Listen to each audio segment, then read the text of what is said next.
The next few months will reveal whether or not the decision taken by the PMLN to continue governing until the present assemblies complete their term is a wise one.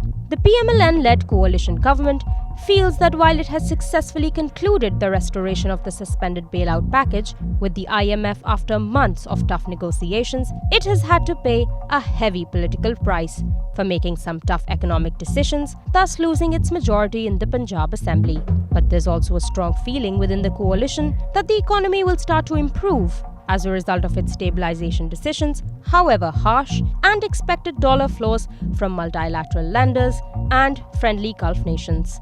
The ongoing currency and stock market turmoil is being interpreted by Finance Minister Miftah Ismail as a temporary phenomenon caused by political uncertainty after the by-election outcome. To the coalition, therefore, it makes little sense to throw in the towel and concede to the demand of Imran Khan's PTI to quit and hold early elections.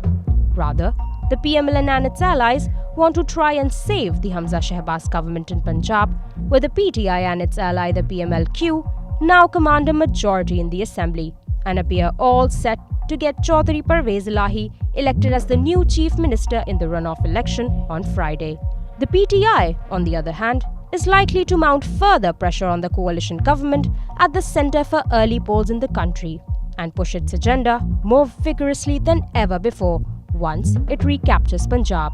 Some PMLN leaders have already promised the PTI snap polls should Imran Khan agree to dissolve the Punjab and Khyber Pakhtunkhwa assemblies. Whether or not he takes the bait to build up greater pressure on Islamabad is the question. Nonetheless, it is quite clear that the PTI isn't going to relent on its demand for fresh polls and will keep the ruling coalition busy on the political front throughout the remainder of its tenure. This brings us to the real issue.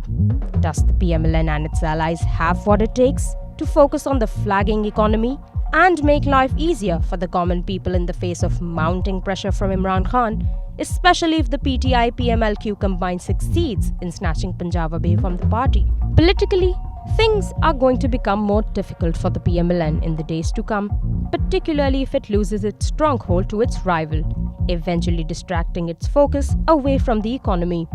Thus, it is time for the PMLN and its allies to weigh the political costs of sticking to power just for the sake of it. The wiser option may be to seek a fresh, clear public mandate instead of completing the term. The sooner it makes the decision, the better for its future electoral prospects.